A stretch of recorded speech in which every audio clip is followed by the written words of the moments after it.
I'm Michael Fox, and this is the Prospector News Podcast. And joining me is longtime friend and contributor Chris Temple of the National Investor. Welcome, Chris. Good afternoon. Good afternoon. Well, this was supposed to be our pre-Fed discussion. The Fed's going to meet on interest rates again on November the 1st, but the world has seemed to conspire to put that a little bit on the back burner. We had an outbreak of hostilities in the Middle East again.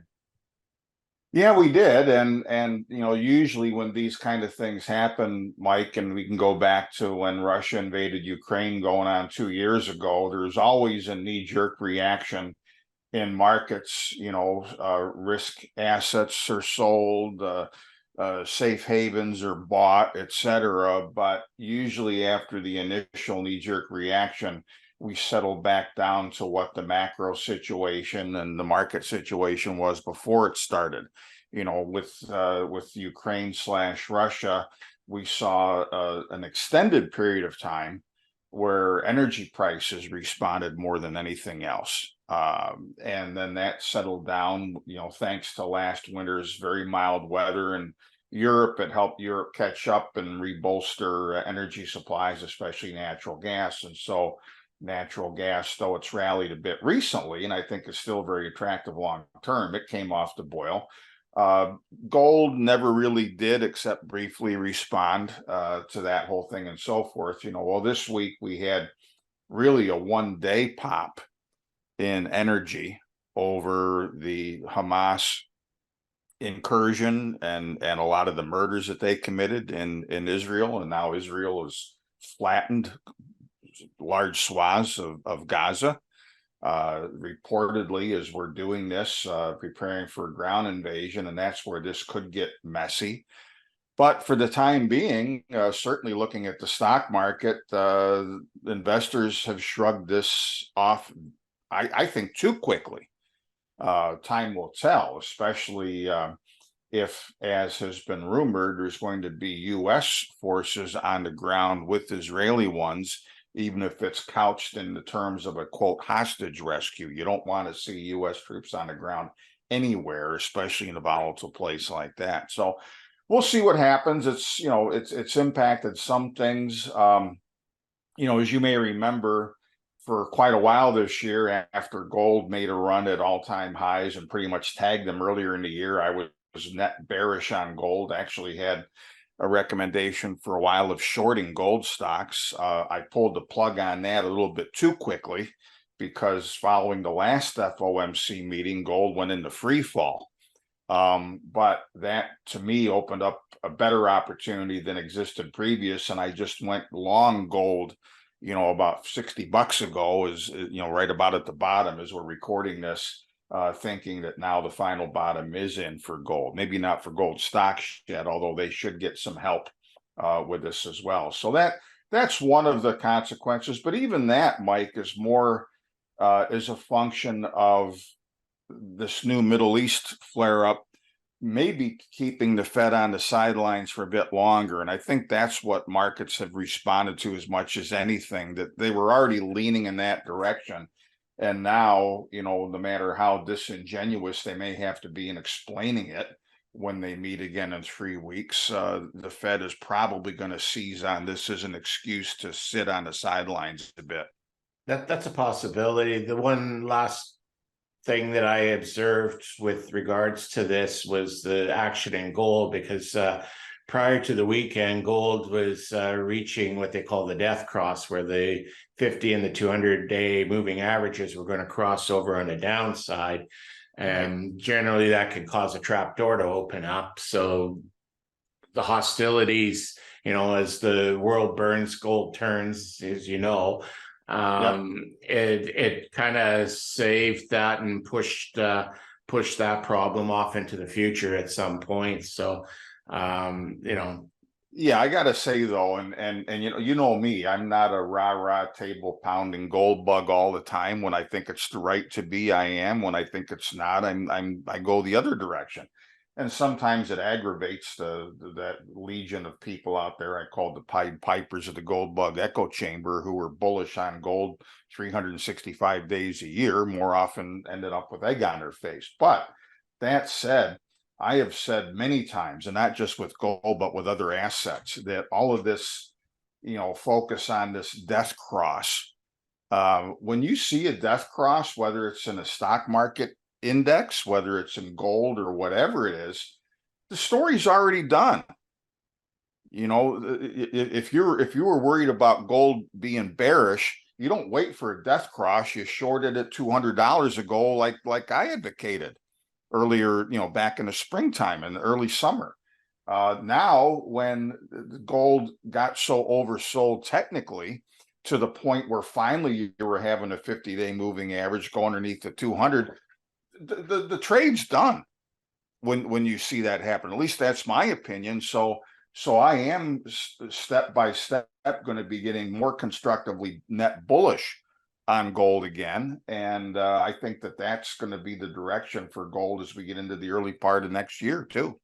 Yeah, no, I definitely agree that the trade would have been done at that point. But typically correlation isn't actually causation. Right. But if people believe it is, they will react in a fashion. So the concern is when you have that death cross is that the people who are going to be reactive anyways start to unload even further. But your point's taken. If you've gotten to that point, you've already lost a good chunk of money on whatever it is that you were invested in anyways, right. And you probably should have been out long ago. But right. Moving forward onto the Fed, November 1st, and up until recent events and recent data, I would have guaranteed another quarter point on November 1st. I'm not so sure now and really don't know which way they're going to go. What's your thoughts?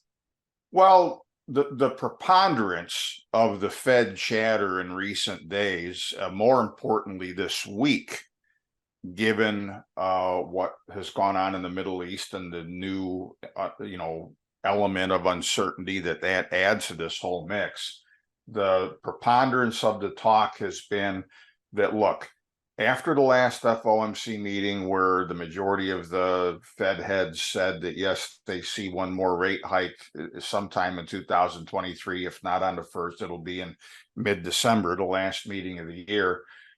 Keep in mind that happened before two major developments since, one being the flare up in the Middle East, but the other being, causing that free fall in gold as much as anything after the last FOMC meeting is the fact that the long end of the market for treasury yields in the market really came unhinged. I mean, I've said for a while now that it wouldn't surprise me if we got to 5% or 5% plus on a 10-year treasury. We were racing toward that level. It was last week that we topped out at 488 on the 10-year treasury note. So, and again, it may be more an excuse than an explanation, but a few of the Fed heads that have been out in recent days have pointed to that move in the markets where you've had a 50 basis point tightening in the markets looking at long-term interest rates since the last FOMC meeting.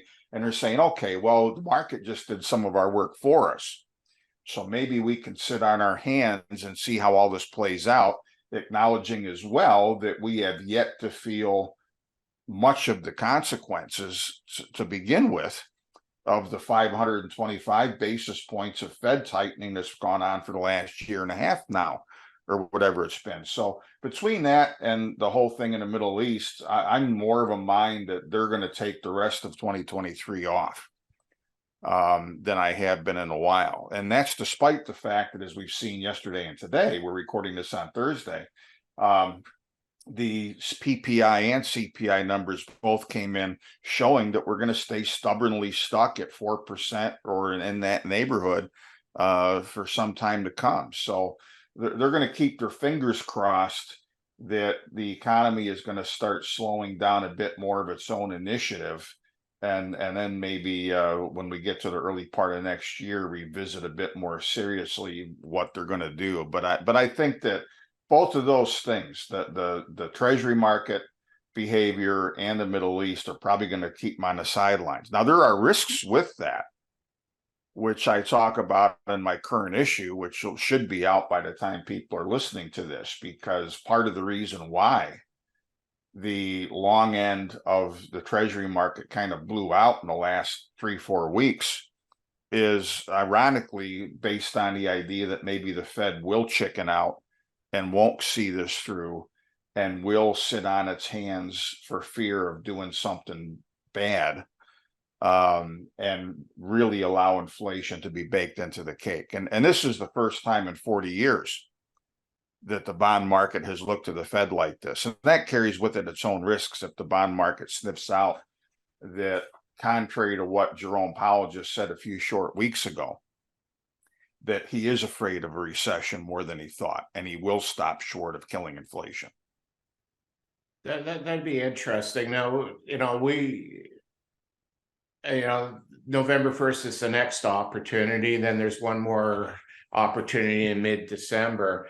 And I'm wondering if they're not going to continue on with their hikes until that point. And listen to my reasoning. One, I think that they're going to be reluctant to be doing too much in the way of rate hikes in an election year, and 2024 is an election year in the United States. So this would be kind of their last kick at the inflation target before they may take some time off to see how an election plays out.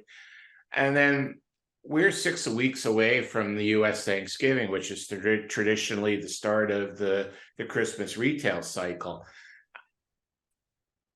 With that data and how consumers are going to react in Christmas sales this year, would that have an effect, do you think, on what they would do with regards to interest rates, with that mid-December opportunity?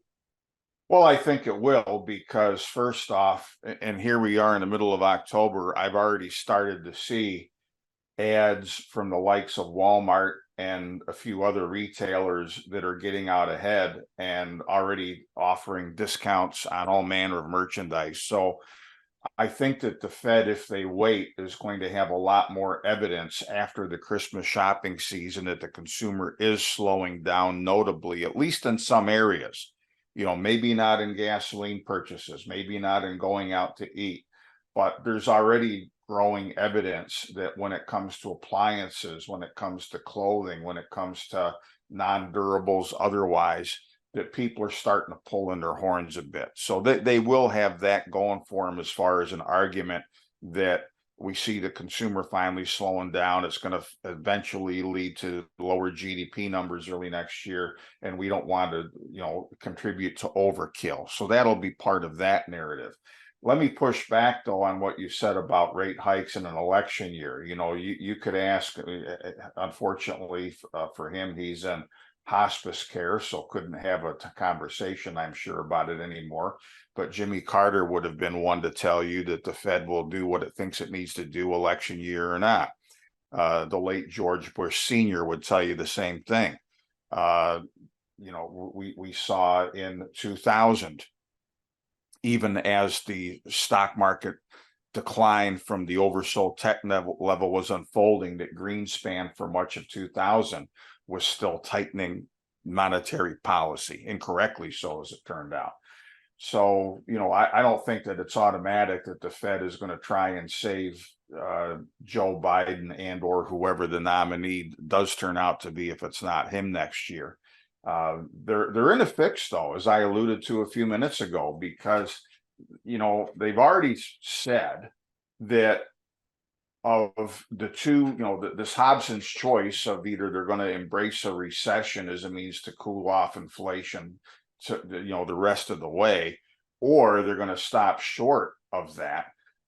Powell has been very consistent that he'll take the first of those. Now the bond market is starting to call him out on that, as I said, and that's a risk for if the Fed were to lose control of inflation and lose control of the treasury market. Then we're going to see yield curve control a la Japan come about a lot faster here in the US, because it's getting to the point when you look at how we're seeing interest costs along with the federal debt go up almost in a parabolic fashion now. This can't go on forever.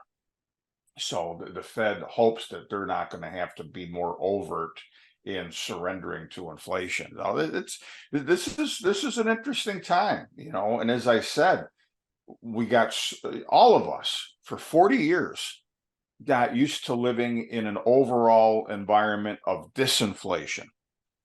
So whenever during the last 40 years, until the last couple of years, there were occasional flare-ups, you knew they were going to go away because there were macro things, globalization, low wages, lower commodity prices, all these things conspired to keep inflation down, except for these, brief blips in the last 40 years. Now that's all changed. And heaven help Powell and the Fed and the Treasury that needs to sell gobs more debt, 2 trillion plus every year. If the markets finally realize that, hey, we're back to the 70s again and inflation is here to stay for a while, and there's not a damn thing the Fed can do about it, then they're in a lot of trouble. And we may be on the edge of that right now. So how the Fed dances around, I think what their desire is right now, given these last two intervening events, to sit on the sidelines for the rest of 2023, that carries some risks. Yeah, no, it certainly does. And I could honestly say that for the first time in the last few years, this is one of those moments where I really am not sure what the Fed's going to do. No, and again, if they think they can get away with it without having the long end of the bond market rebel further, they will, given these uncertainties, given that we've already seen the long end move up, they're going to cross their fingers and not hike rates anymore in 2023. They'll keep it on the table potentially for 2024, and they'll continue to say, well, we're data dependent, meeting by meeting, and all of those pat phrases that they come out with, and hope that the threat of restarting rate hikes in early 2024, if inflation ticks up much more, that'll keep everybody in check and will keep the bond market vigilantes honest. But that's a risk. We'll see what happens. Well, and I start to wonder if they are actually having any effect on inflation anyways. Energy prices are going to tick up. If we have a cold winter, they're going to tick up even further. You've got lots of labor unrest where workers are demanding to get caught up to inflation because they're getting squeezed everywhere. That's going to put, producer price pressures on the cost of goods. The deglobalization movement is going to push commodity prices up as resource nationalism starts to take hold in a lot of these countries, particularly BRICS nations. Big time. If the Fed were to double interest rates, would that have any effect on any of that? Well, it won't, and that's the problem. And this is, besides the rebellion of the bond market vigilantes, the Fed is in a place, and I said before they had their end of summer annual picnic in Wyoming, that if the Fed was smart, and I still think this is coming because there's no choice otherwise, that Jerome Powell is going to have to put at least some of these things on the back of policymakers and say, hey, you need to allow for the greater production of oil, Joe Biden, and you need to allow for the greater production of copper and lithium and the cobalt and other things in the US, Joe Biden, because I can't do anything about that. The Fed has made a couple of epic mistakes in its life that have either been an overreaction or underreaction to commodity prices. Historians now finally will tell you that when you had an Arab oil embargo in the 1970s and the oil price went up, and Arthur Burns at the time, who was the Fed chairman, decided he was not going to, he wanted to ease off on any tightening of monetary policy, he enabled oil to go much higher. Okay. Because whatever the Fed did at that time, you were not going to change the fact through monetary policy that oil was in short supply and was going to go up. So what he did by cheapening the dollar to, ostensibly help that equation is he allowed oil to go up even more. Okay. Well, what did Jerome Powell do early on when he was flooding the whole world with dollars at the beginning of the pandemic, when supply chains were at issue? He did much the same thing as Burns did in the 1970s. Because of how supply chains were disrupted and that caused some prices to rise due to the pandemic, that was not anything that you could change through monetary policy. But he made it worse by enabling even higher prices when you had that many more dollars chasing those limited amounts of goods. So that's all baked into the cake now. And now, on top of all of that, you do have these moves for resource nationalism. You've got moves for higher wage demands and all these things that, again, you can't necessarily tackle these things just through monetary policy. So the irony of, for example, what Joe Biden has lauded as the so-called Inflation Reduction Act, believe it or not, that Inflation Reduction Act could potentially have brought inflation down if it followed through that there would be greater supplies of commodities that we're in short supply of. But elsewhere, Biden has made the situation worse. Some people have covered the story. I wrote about it recently, about this commission that Biden put together that wants to rewrite the 1872 mining law, which has been in place in some form or fashion since that year, and and add even more layers of permitting and environmental so-called protections and all of this kind of thing. The net result of all of this would be to make it even harder for the US to produce a lot of these different things. So, that is one of the reasons I've said that higher inflation going forward is baked into the cake now. And the Fed's going to have to decide if it wants to, this is like using leeches in the Middle Ages, or like, the other thing, or like even in the last century.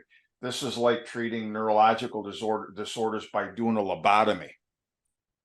If the Fed thinks it's going to fix all of this stuff by tightening monetary policy even more, it's mistaken. It's going to find out the hard way that it's mistaken. So I hope that before they go too far in tightening, if they're still of a mind to do that at all, that the Fed before that point says, hey, we've done what we can do, policymakers, and call them out on it. If you're the Fed, call out Congress, call out Biden, call out other countries whose idiotic policies on sensible resource development have contributed to all of these structural shortages we have across the board. I'm now thinking South Park, blame Canada. What's that? I'm now picturing South Park and blame Canada because we fall under that category of idiotic energy policies. Well, of course. I mean, I've said for a while that with a lot of these people, and they're in positions of government, they're setting policy based on these pie in the sky notions. We're going to have an EV in every garage. How are you going to produce them? I don't know. We think electric vehicles come out of some magic extrusion machine, and we're going to power them all by fairy dust and unicorn piss. I mean, that's not how it happens. And people are going to start finding out the hard way. So we've got a situation where the things that are needed for the energy transition, which I support that. I support way more than a lot of people, realize. But you've got to get there in a sensible way that respects the laws of physics and economics and everything else. You can't hobble the development of the resources that we need for this energy transition, while at the same time hobbling the traditional, old energy industries of oil and gas and coal, as Canada has done, as the US has done, as the EU has done. So now we're screwed both ways. Yeah. And I still believe that we have started a new energy crisis, which has taken a bit of we're in a bit of an interlude for it this year. But last year we saw early on, record gasoline prices in the US. We saw natural gas costs and heating costs spike, mostly in Europe and in Asia, less bad, thankfully, for us here in North America, but that's going to return again.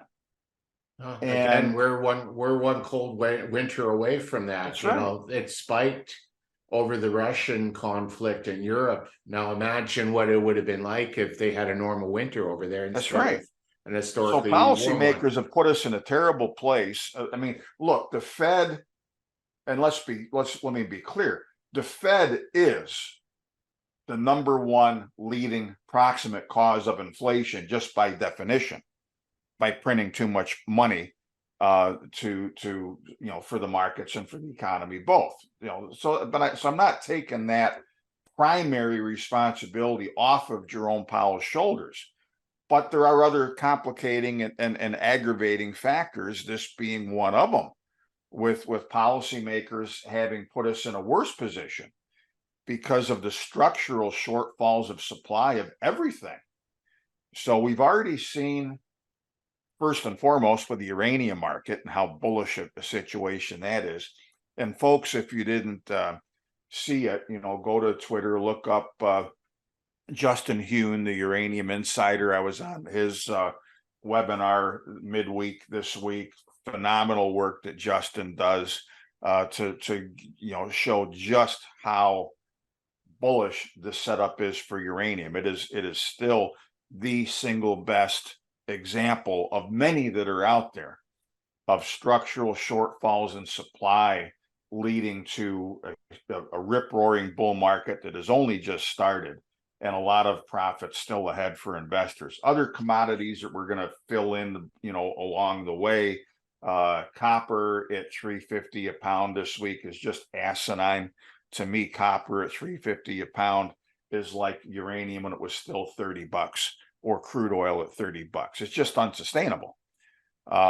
So by hook or crook, whether it's the Fed, whether it's policymakers, as we see markets in the coming few years, several years ahead, respond to all of this, I'm still 100% on this idea that we've started a structural secular bull market for commodities generally that's only in its infancy. It's not going to all be in a straight line. It's not going to carry, a rising tide's not going to lift all boats at the same time. But between monetary policy, debt, and all of that, plus these structural shortfalls of supply, that is still going to be the major theme going forward. Well, you kind of jumped the gun on me, because I was going to say, given all this uncertainty in the markets and everything that's going on, there are investment opportunities, and you've just started listing some of those off. For sure. And, no matter what the Fed does, and at this point, we're quibbling over relatively minor tweaks to its policy, if we're honest, because, what's the difference if in the end, the Fed has raised rates 525 basis points, or 550, or maybe 575 basis points if they hike two more times going into early next year. What they've done is to try and respond as best as they can, and arguably as much as they can. So now the fact that we are going to chronically have, we're going to settle out at 4 to 5% annual inflation. The only way they get inflation down meaningfully below that is if they or some of the other central banks implode the global economy, and we have a major market debacle of some kind, which is always an ever-present danger. It's not my base case, but it's always a danger. We have a market debacle of some kind, or the global economy goes in a reverse way more than the average pundit or you or I might think. And if that happens, they might temporarily see inflation come down. If you really see demand collapse for some things, but again, that's not the base case. The base case is the slow, dull ache of the great stagflation that I think is going to go on for a number of years ahead of us. And in that environment, the number one story is going to be commodities, because as an investor, you need to ask yourself, who's got pricing power? Where is the pricing power? Where are the fundamentals so strong that it's going to lead to higher prices for whatever companies are trying to sell? and high enough margins that investors are going to make money because companies are going to make money. And it is going to be with a lot of these commodity stories. You don't want to own utility stocks. You don't want to own a lot of other infra-sensitive things if they're based on a consumer. But commodities, pipelines, the things that we still need day to day for the nuts and bolts of everyday life, that those will resonate with investors. And frankly, even with uranium, as good a story as that's already been in the first couple of years of this move now, the average Joe Six-pack, Uncle Fred, Aunt Martha investor still has utterly no idea what's going on in that space. And that avalanche of investment interest is still to come, even with uranium, which has been one of the first ones out of the gate, let alone with copper, with gold, with natural gas, and some other things where most people are still snoozing completely. Yeah, and then with uranium, it's such a small market to begin with. It doesn't take much for it to skyrocket. No. Both the stocks and the commodity. We were talking off mic before we started, and I agree with you about the commodities and people wanting to secure supplies. And we were talking about Stellantis and what they've been doing in South America about securing supplies for their battery metals. For those who don't know, Stellantis is the largest automaker in the world. It includes Chrysler, which is part of the big three in the United States. But they're foreseeing this commodity shortage, and they're looking to lock up their supplies. Well, and I commented in my last issue, The National Investor, as you hopefully saw, Mike, about how I think we need to more specifically act on this going forward as investors. And look, there has never been, up to the present point, as horrid a market for junior resource stocks, especially, is what we've seen. But it's not just junior resource stocks. I think it's across the board. And so that requires us more than ever before to be very choosy. What kind of companies do we want to own that are in the gold space, the copper space, lithium, nickel, and so forth? And really a tiebreaker that we haven't really dealt with as much in past cycles, and now we are, because of policy reasons. If you like XYZ company's story of their big lithium find, well, who agrees with you on it? Okay, because if nobody agrees with you on it and you don't see the market responding, then it had better be damn good for you to place your bets and hope that good management, a good resource, better than average one, and all the rest of these things coalesce at some point to somebody else taking notice of what you're investing in, because it may not matter much. So I just added another lithium play to my recommendations, and what pushed me over the edge was that Stellantis came out and decided they wanted a piece of it. This is in Argentina Lithium and Energy. Stellantis also, as you and I discussed, just upped their ante in Rob McEwen's private subsidiary, McEwen Mining, that is a big copper play in South America. So look at what is Tesla doing? What is what's the big battery maker, LG? What are the other big three automakers and other battery makers? All of these companies, where are they placing their bets on trying to tie up resources? And that's where it doesn't mean that those are the only companies in the end that are going to succeed, but it sure as heck gives a lot of them a leg up, especially when you're looking at companies that have got permitting requirements facing them over the next few years. Hey, if GM has ponied up money, or Stellantis or Ford or LG or whoever has ponied up money, that's sure going to grease the skids for permits to be granted when otherwise they might not be as quickly down the road. So follow the trail of money, follow where these people are putting their investments. Yeah, well said. That's that's exactly right. And when these guys step up, it immediately reduces the risks in the project. Now, there's always risks, but Sure. it takes some of those risks off the table. Well, it takes some of them away, and look, I think that there's going to be, especially if, and I'll be partisan here, in both the U.S. and Canada, we can see in the next year or a little bit more changes in governments to ones that understand the terrible place we're in with this new energy crisis and with all of these shortages of the critical materials we need. We're going to see a lot of catch up being played by end users, by OEMs, by the car makers, et cetera, because even though you've had some moves, and I'm speaking mostly in North America now, to tie up resources and whatnot, it's a pimple on a flea compared to what's needed in the coming years.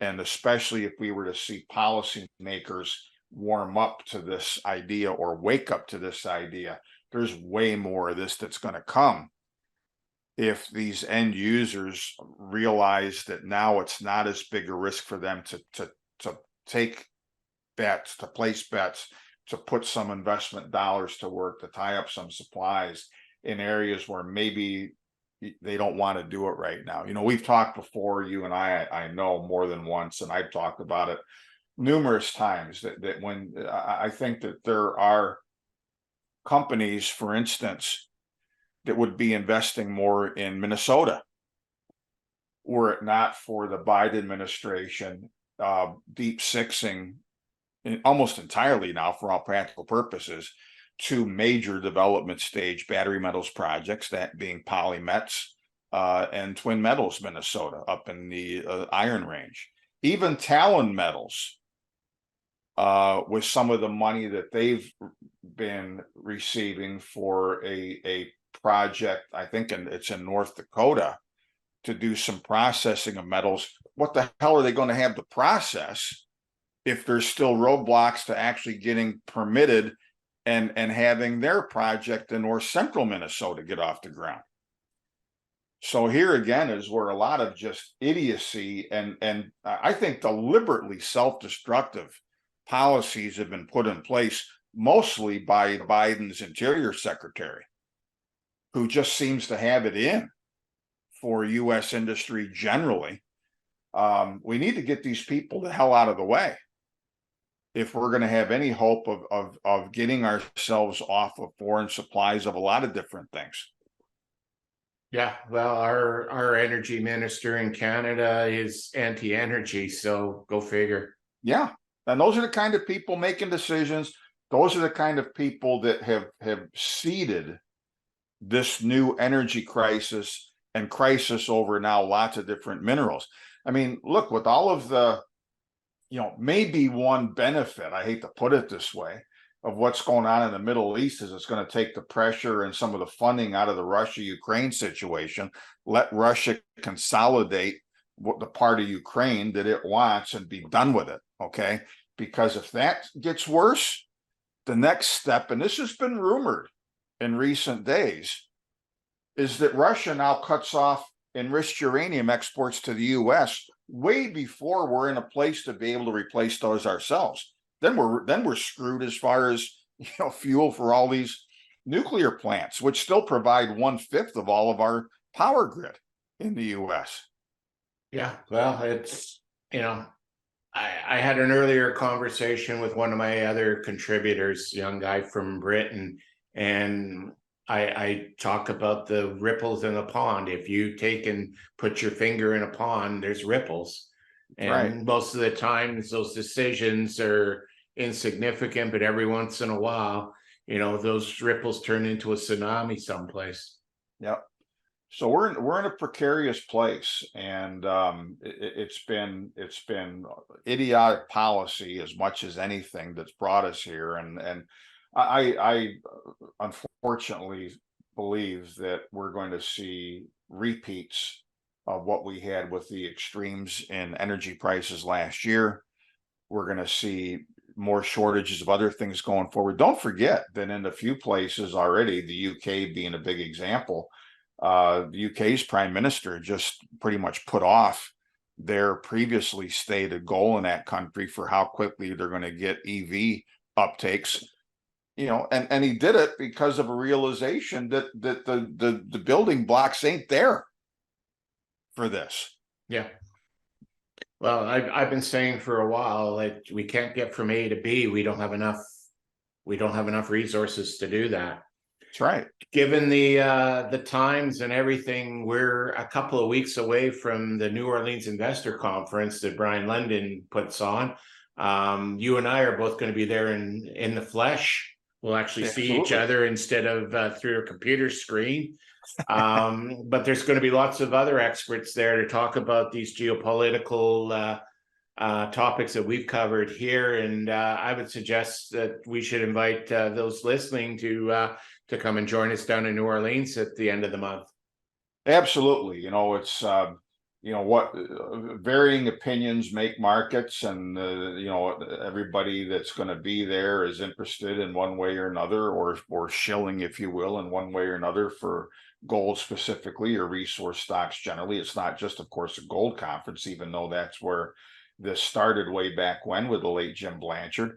I've still got, as maybe you do, in my files, a lot of Jim Blanchard's early newsletters myself. It's an interesting walk down memory lane every now and then when I dig that kind of stuff out.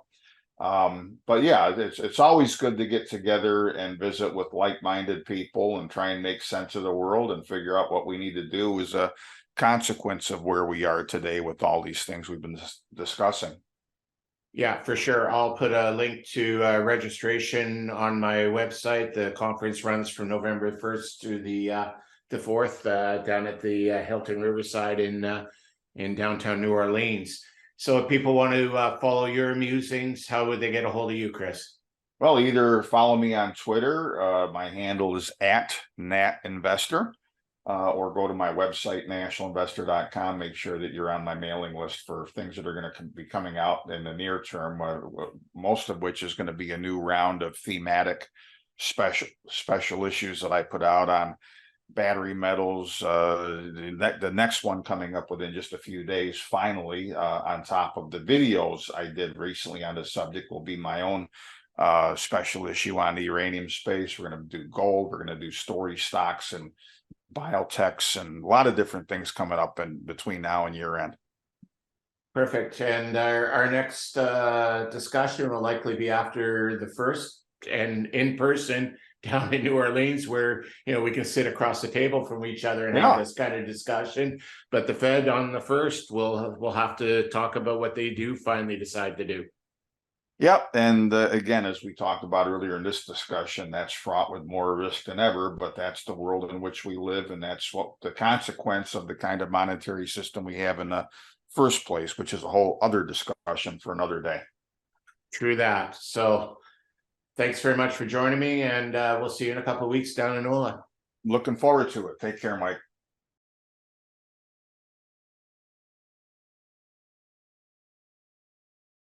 The Prospector News podcast is for educational purposes only. The opinions expressed are those of the participants and are not to be taken as investment advice. Listeners need to do their own due diligence and seek advice of a licensed investment advisor.